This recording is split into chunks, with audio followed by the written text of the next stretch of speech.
할렐루야. 오늘도 하나님 앞에 나와 온라인으로 예배하는 모든 성도님들을 환영합니다. 제가 기도함으로 새벽 예배 시작하겠습니다. 하나님 감사합니다. 오늘도 우리에게 새날을 허락하여 주시고 이 새날 제일 먼저 하나님 앞에 나와 말씀 듣고 기도하게 하시니 감사를 드립니다. 저희가 오늘 하루 세상 소리가 아닌 하나님 말씀만 따라 살아가기 원합니다. 이 새벽 하나님께서 저희 심령에 말씀하여 주옵시고 은혜 부어주셔서 오직 주님만 바라고 오직 주님만 의지하는 오늘 하루가 되게 하여 주옵소서. 오늘도 은혜 주실 것 믿사오며 예수님의 이름으로 기도합니다. 아멘. 오늘 치는 하나님의 말씀은 요한계시록 6장 1절부터 17절까지의 말씀입니다. 내가 보매 어린 양이 7인 중에 하나를 떼시는데 그때 내가 들으니 내 생물 중에 하나가 우레소리같이 말하되 오라 하기로 이에 내가 보니 흰말이 있는데 그 탄 자가 활을 가졌고 면류관을 받고 나아가서 이기고 또 이기려고 하더라. 둘째 인을 떼실 때 내가 들으니 둘째 생물이 말하되 오라 하니 이에 다른 붉은 말이 나오더라. 그 탄 자가 허락을 받아 땅에서 화평을 취하여 버리며 서로 죽이게 하고 또 큰 칼을 받았더라. 셋째 인을 떼실 때 내가 들으니 셋째 생물이 말하되 오라 하기로 내가 보니 검은 말이 나오는데 그 탄 자가 손에 저울을 가졌더라. 내가 네 생물 사이로부터 나는 듯한 음성을 들으니 이르되 한 데나리온의 밀 한 되요 한 데나리온의 보리 석 대로다. 또 감람류와 포도주는 해치지 말라 하더라. 넷째 인을 떼실 때 내가 넷째 생물의 음성을 들으니 말하되 오라 하기로 내가 보니 청황색 말이 나오는데 그 탄 자의 이름은 사망이니 음부가 그 뒤를 따르더라. 그들이 땅 4분의 1의 권세를 얻어 검과 흉령과 사망과 땅의 들짐승들로서 죽이더라. 다섯째 인을 떼실 때 내가 보니 하나님의 말씀과 그들이 가진 증거로 말미암아 죽임을 당한 영혼들이 제단 아래에 있어 큰 소리로 불러 이르되 거룩하고 참되신 대주제여 땅에 거하는 자들을 심판하여 우리 피를 갚아주지 아니하시기를 어느 때까지 하시려 하나이까 하니 각각 그들에게 흰 두루마리를 주시며 이르시되 아직 잠시 동안 쉬되 그들의 동물 종들과 형제들도 자기처럼 죽임을 당하여 구수가 차기까지 하라 하시더라. 내가 보니 여섯째 인을 떼실 때에 큰 지진이 나며 해가 검은 털로 짠 상복같이 검어지고 달은 온통 피같이 되며 하늘의 별들이 무화과 나무가 대풍에 흔들려 설익은 열매가 떨어지는 것 같이 땅에 떨어지며 하늘은 두루마리가 말리는 것 같이 떠나가고 각 산과 섬이 제 자리에서 옮겨지매 땅의 임금들과 왕족들과 장군들과 부자들과 강한 자들과 모든 종과 자유인이 굴과 산의 바위 틈에 숨어 산들과 바위에게 말하되 우리 위에 떨어져 보좌에 앉으신 이의 얼굴에서와 그 어린 양의 진노에서 우리를 가리라. 그들의 진노의 큰 날이 이르렀으니 누가 능히 서리요 하더라. 아멘. 오늘은 요한계시록 6장 말씀을 보며 함께 은혜를 나누겠습니다. 저희가 저번 시간에 함께 말씀을 나누었듯이 요한은 성령님께 감동되어서 하늘을 보게 되었습니다. 그래서 계시록 4장과 5장에서 요한은 하늘에서 열리는 거룩한 예배와 하나님 또 어린 양 예수님을 보았습니다. 그리고 이제 계시록 6장부터 요한은 이 세상 마지막 날 일어날 하나님의 무서운 심판 환상을 보게 됩니다. 요한계시록 6장부터 18장까지는 이렇게 하나님의 심판이 기록이 되어 있는데 그 심판은 7인, 7나팔, 7대접, 3가지 환상으로 나타나는 것을 볼 수 있습니다. 그래서 오늘부터는 요한이 보게 되는 하나님의 심판 환상을 보며 하나님께서 우리에게 원하시는 것이 무엇인지 또 우리가 이 땅에서 일어난 그 심판 환상을 보며 이 땅 가운데 어떻게 그리스도인으로서 살아가야 할지 함께 은혜를 나누겠습니다. 그런데 오늘 우리가 그 심판 환상을 보며 은혜를 나누기 전에 반드시 알아야 할 것이 있습니다. 그것은 무엇이냐면 오늘 보게 될 하나님의 이 심판 환상을 인류의 어떤 역사나 어떤 사건과 연관시키는 일을 조금은 주의해야 한다는 것입니다. 요한계시록의 환상들을 실제 사건과 연결해서 예수님이 언제 재림하시는지 날짜를 계산하고 또 마지막 날 그 심판이 언제 일어나는지를 추측해서 곧 세계 3차 대전이 일어난다, 또 베리칩, 바코드를 쓰지 말아야 한다와 같은 그런 잘못된 해석들을 우리가 조심해야 한다는 것입니다. 실제로 얼마 전에 제가 아는 신학교 동기 몇 명도 그런 잘못된 해석에 넘어간 적이 있습니다. 어떤 한 전사님이 하나님께 예언을 받았다고 합니다. 이 요한계시록에 나오는 그 환상들을 세상의 실제 사건들과 연결해서 이제 곧 북한이 쳐들어와 하나님의 심판이 일어날 것이다 라고 예언한 것입니다. 그리고 북한이 공격해온 날짜까지 하나님께 받았다면서 그 날짜를 구체적으로 다 많은 사람들에게 설교를 한 적이 있습니다. 그래서 그 전사님의 말을 믿은 어떤 신학생은 집 지하에 벙커를 만들고 식량까지 구비해놨습니다. 그리고 또 다른 친구는 북한이 공격해온다는 날짜에 맞춰서 해외로 도피까지 했다고 합니다. 이 친구들뿐만 아니라 많은 사람들이 그녀의 말에, 그 전사님의 말에 미혹이 되었다고 합니다. 그러나 정작 전쟁이 일어난다는, 그 하나님의 심판이 일어난다는 날짜가 되어도 어떻게 되었습니까? 정작 아무 일도 일어나지 않았습니다. 제가 이런 사건을 보며 우리가 얼마나 연약하고 미혹되기 쉬운 그런 존재인지 다시 돌아보게 되었습니다. 분명 성경은 우리에게 확실히 말씀합니다. 주님 오실 날은, 그 마지막 날은 천사들도 모르고 아들도 모르고 오직 아버지만이 아신다고 했습니다. 그래서 우리가 요한계시록의 환상을 보며 세상의 역사와 연결시켜서 언제 주님이 오시는지, 또 무슨 마지막 전쟁이 일어난다는지, 이런 해석들을 반드시 주의해야 할 것입니다. 그런 것은 우리 영혼에 전혀 도움이 되지 않습니다. 오히려 성경은 마지막 때 우리가 어떻게 해야 하는지, 그리스도인으로서 어떻게 살아가야 하는지 분명하게 이렇게 말씀해주고 있습니다. 베드로전서 4장 7절 이하의 말씀입니다. 만물의 마지막이 가까웠으니 그러므로 너희는 정신을 차리고 근신하여 기도하라. 무엇보다도 열심으로 서로 사랑할지니. 아멘. 주님은 우리에게 마지막이 다가올수록 어떻게 하라고 말씀하시는 것입니까? 마지막 때가 언제인지 예측하고 상상하는 것이 아니라 오직 예수님 한 분만 바라보고 서로 사랑하며 살아가라고 말씀하고 있는 것입니다.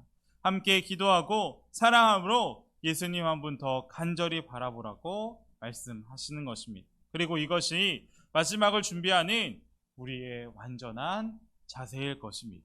우리가 그렇게 마지막 때를 기다리고 살아가는 우리 모두가 되기를 주님의 이름으로 축복합니다. 이제 오늘 본문 요한계시록 6장 말씀을 자세히 살펴보겠습니다. 오늘 말씀을 보면 어린 양이신 예수님께서 하나님께 받은 그 두루마리의 7봉인을 하나씩 떼는 장면을 볼 수가 있습니다. 이 두루마리는 하나님 오른손에 들려 있었던 두루마리로 7인으로 봉인이 되어 있었습니다. 우리 사진 한번 보겠습니다. 오늘 말씀에 나오는 이 7인으로 봉인된 두루마리의 상상도입니다. 아마 요한은 이렇게 7인으로 봉인된 두루마리를 하늘에서 보게 된 것입니다. 그리고 철저하게 봉인된 두루마리는 무엇이 적혀있는 두루마리였습니까? 바로 세상을 향한 하나님의 구원 계획, 세상을 향한 하나님의 심판과 구원의 내용이 빽빽히 담긴 그런 두루마리였습니다. 그런데 저번 주에 계시록 5장에서 하나님은 이 두루마리를 누구에게 넘겨주었습니까? 바로 어린 양 예수님께 넘겨주었습니다. 이제 예수님만이 세상의 구원과 심판의 열쇠가 되시는 것입니다. 그리고 오늘 본문에서 예수님은 이 두루마리의 인봉을 하나씩 떼시기 시작한 것입니다. 그런데 놀라운 것은 예수님께서 이 인장을 떼실 때마다 무슨 일이 벌어졌습니까? 내 생물 가운데 하나가 오너라 라고 외쳤습니다. 그러면 말탄 사람들이 등장을 하는데 그들이 세상에 심판을 내리기 시작했습니다. 예수님께서 그 인봉을 하나씩 떼실 때마다 세상에는 서로 다른 심판이 세상에 일어나게 되는 것입니다.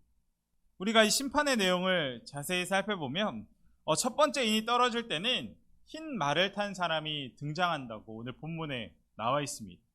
그것이 1절, 2절 말씀에 자세히 나오는데 이 흰 말을 탄 사람은 활을 가졌고 면류관을 썼습니다.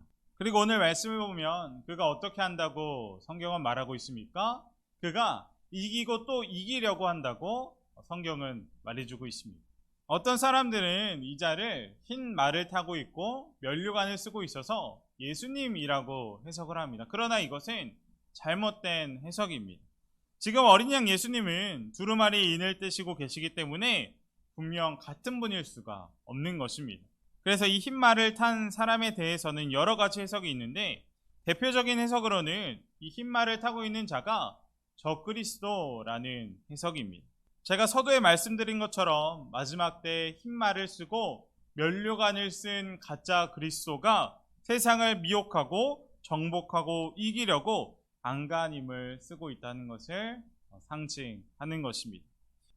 이어서 두 번째 인이 떨어질 때는 붉은 말을 탄 자가 등장을 합니다. 그런데 그 자는 무엇을 가지고 있었습니까?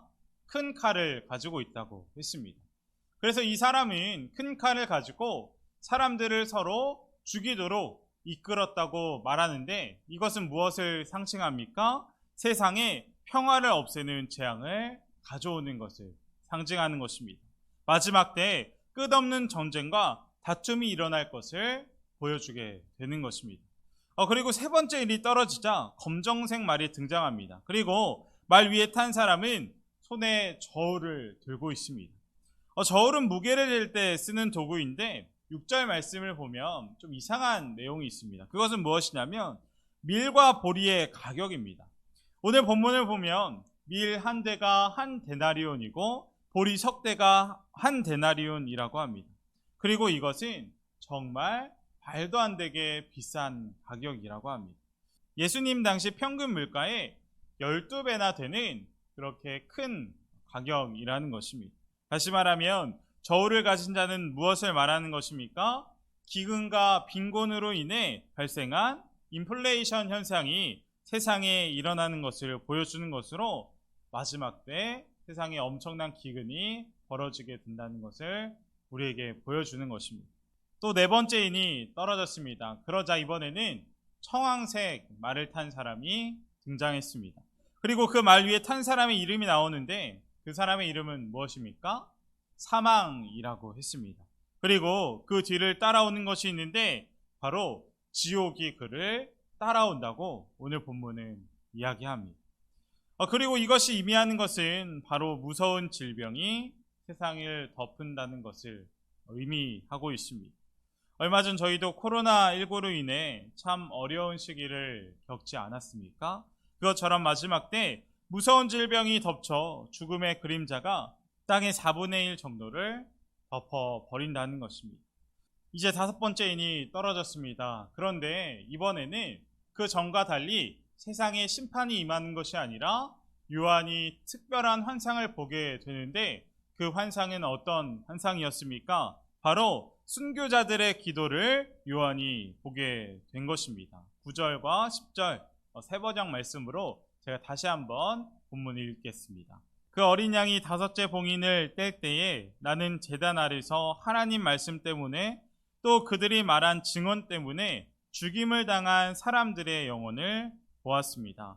그들은 큰 소리로 부르짖었습니다. 거룩하시고 참되신 지배자님, 우리가 얼마나 더 오래 기다려야 지배자님께서 땅 위에 사는 자들을 심판하시어 우리가 흘린 피의 원한을 풀어주겠습니까? 아멘. 다섯 번째 인이 떨어지니까 요한은 순교자들의 환상을 보게 됐는데, 그들이 하나님께 뭐라고 부르짖는 것입니까? 하나님, 우리가 흘린 피의 원한을 언제 풀어주시겠습니까? 우리가 언제까지 기다려야 합니까? 라는 하나님을 향한 순교자들의 간절한 기도 환상을 요한이 보게 된 것입니다. 그리고 하나님은 그들의 기도에 뭐라고 대답하셨습니까? 11절 말씀을 보니까 하나님께서 순교자의 수가 다 차기까지 쉬어야 한다고 말씀하셨습니다. 이 말씀은 무슨 말씀입니까? 하나님의 나라가 완성될 때까지 성도들은 기다려야 한다는 것입니다. 그리고 제가 이 다섯 번째 인이 떨어질 때 보이는 환상을 보며 깨달은 것이 있는데, 그것은 무엇이냐면 하나님께서는 순교자들의 기도를 들으시고 그들의 순교의 피를 하나하나 다 기억하시고 그들의 기도를 듣고 계시다는 것을 제가 보게 되었습니다. 분명 초대교회 당시 성도들은 무자비하게 살해를 당했습니다. 하나님을 믿는다는 이유로 어린아이에서부터 노인까지 무참하게 죽임을 당한 것입니다. 그때 성도들의 마음은 어땠을까요? 그들의 마음은 하나님이 정말 살아계신 것이 맞는지, 또 이러한 죽음은 우리에게 무슨 의미가 있는지 많은 실망이 그들 마음 가운데 있었을 것입니다. 그런데 하나님은 그렇게 힘들어하고 좌절하는 초대교회에게 이 환상을 통해 말씀하시는 것입니다. 내가 다 기억하고 있고 내가 다 보고 있고 그 순교자의 수가 다 차기까지 순교자들을 하나하나 세고 기억하면서 세상의 마지막 때를 이끌어가고 계시다는 것을 이 환상을 통해 보여주고 계시는 것입니다. 그렇습니다. 하나님께서는 다 보고 기억하고 계시고 세어보시는 분이십니다. 오늘 새벽에 우리가 이것을 다시 한번 붙잡기 원합니다. 분명 성경의 순교자와 증인은 같은 어원입니다. 하나님은 순교자들 뿐만 아니라 하루하루 하나님의 말씀에 증인되어 사는 삶, 나의 옛 자아는 십자가에 못 박혀 죽고 더 이상 내 고집대로 살지 않고 내 마음대로 살지 않고 이제 나의 생명은 예수님이십니다. 예수님만이 나의 주인이십니다. 라고 고백하는 그 사람을 다 기억하고 계신다는 것입니다. 그리고 그 사람들이 하나님의 역사를 이끌어가는 하나님의 원동력이 되는 것입니다. 오늘 말씀을 보면 우리가 반드시 기억하기 원합니다. 누가 알아주지 못하더라도 힘든 고난이 우리에게 찾아올지라도 우리가 하나님 앞에 증인된 삶을 살아간다면 하나님은 다 보고 계시고 헤아리고 계시고 다 세워보고 계십니다.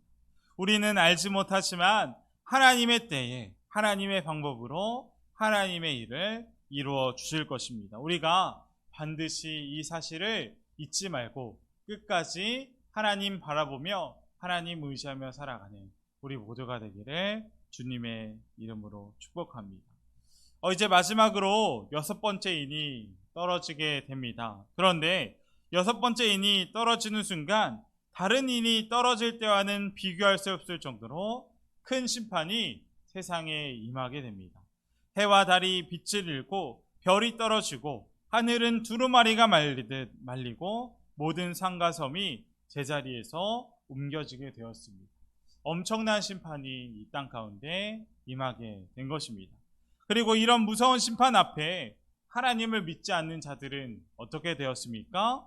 하나님보다 자신이 더 높고 하나님이 아닌 자기 자신을 믿으며 마음대로 살아갔던 땅의 왕들, 고관들, 장군들, 부자, 많은 자유인들이 동굴과 바위 틈에 숨어서 하나님의 분노와 진노에 숨기 바빴다고 성경은 기록합니다. 그리고 그들은 하나님의 진노 앞에 이렇게 외쳤습니다. 보좌에 앉으신 분의 얼굴과 어린 양의 진노로부터 우리를 숨겨다오. 하나님의 진노가 얼마나 무서웠던지 그들은 숨겨달라고 그렇게 외치고 있는 것입니다. 우리가 오늘 이 하나님의 심판을 보며 반드시 붙잡아야 할 진리가 있습니다. 바로 하나님만이 우리의 왕 되시고 주인이라는 사실입니다. 분명 고관, 장군, 부자는 세상이 모든 사람들이 꿈꾸는 대상입니다. 그들의 지위, 명예, 물질을 많은 사람들이 부러워하고 또 원하면서 살아갑니다. 그러나 오늘 말씀을 보며 분명히 깨닫는 것은 그들이 하나님 앞에 설 때는 그렇게 그들이 가지고 싶었던 권력도 돈도 높은 지위도 아무 소용도 없었다는 것입니다. 오직 하나님 앞에 예수 그리스도를 구주로 영접했는지 그렇지 않았는지에 따라 심판이 결정된다는 것입니다. 우리는 마지막 때를 맞이할 준비가 되어 있습니까? 우리는 무엇을 진정으로 두려워하며 원하시면서 살아가십니까? 하나님입니까? 세상입니까? 그리고 또 오늘 말씀을 보면 우리가 확실히 붙잡아야 되는 진리는 이런 심판들이 언제 어떻게 일어날지 그런 시간과 때가 아니라는 것입니다. 우리가 확실히 붙잡아야 하는 것은 그런 시간과 때가 아니라 이 심판이 누구의 손에 달려 있냐는 것입니다. 분명 마지막 때 일어날 그 심판들은 무섭고 생각만 해도 떨립니다. 그러나 이 모든 심판도 다 어린 양 예수 그리스도의 주관 아래 진행되고 있음을 우리가 알아야 합니다. 모든 심판은 예수님께서 인을 떼시면서부터 시작됩니다. 또 재앙의 내용과 정도도 다 주님이 지시한 그대로 진행이 되었습니다. 모든 심판이 우리를 위하여 십자가에서 죽으신 어린 양 예수 그리스도의 손에 달려 있다는 것입니다. 따라서 우리가 정말 두려워해야 할 것은 무엇이냐면 마지막 때 일어날 현상과 심판의 모습들이 아니라 오직 이 모든 것을 주관하시고 이끌어가시고 행하시는 그 주님을 두려워해야 할 것입니다. 오늘 말씀을 보며 우리의 모습을 돌아봅니다. 우리는 그 주님 앞에 어떻게 살아가고 있습니까? 또 우리가 정말 이 세상 가운데 두려워하고 있는 것은 무엇입니까? 우리가 세상의 다른 것들이 아니라 오직 하나님만 두려워하고 하나님만 붙잡고 하나님만 바라며 하나님의 증인 되어 살아가는 우리 모두가 되기를 주님의 이름으로 축복합니다. 함께 기도하기 원합니다. 첫 번째로 기도할 것은 분명 하나님은 기억하고 계신다고 말씀하십니다. 오늘도 주님의 말씀을 붙잡고 증거하는 그 증인들을 다 기억하시는 것입니다. 그래서 우리가 첫 번째로 기도할 때 우리가 세상에서 흔들리고 또 세상의 걱정 근심으로 휘둘리는 것이 아니라 오직 예수로 죽고 예수님으로 살아가는 그런 증인의 삶을 살아가게 해달라고 이 시간 함께 기도하겠습니다. 오직 순종으로 주님의 길을 묵묵히 걸어가는 그런 하루가 되게 해달라고 함께 기도하겠습니다. 두 번째로 기도할 것은 우리 나라와 민족, 교회와 교회학교 환우분들을 위해서 함께 기도하겠습니다. 제가 기도함으로 오늘 모든 말씀 마치겠습니다. 하나님 감사합니다. 오늘도 은혜 주시고 하나님 말씀 앞에 서게 하시니 감사를 드립니다. 하나님 저희가 세상 가운데 하나님의 증인이 되기 원합니다. 세상의 소리에 세상의 물결을 따라 살아가는 저희가 아니라 하나님 앞에 구별되고 거룩하게 주님의 증인되는 저희 모두가 되게 하여 주옵소서. 하나님 또한 이 시간 저희가 진정으로 두려워해야 할 것이 무엇인지 돌아봅니다. 분명 마지막 심판이 있고 마지막 날이 있습니다. 그날까지 예수님이라는 방주에 올라타 이 험한 세상을 헤쳐나가는 저희 모두가 되게 하여 주옵소서. 이 모든 말씀 예수님의 이름으로 기도합니다.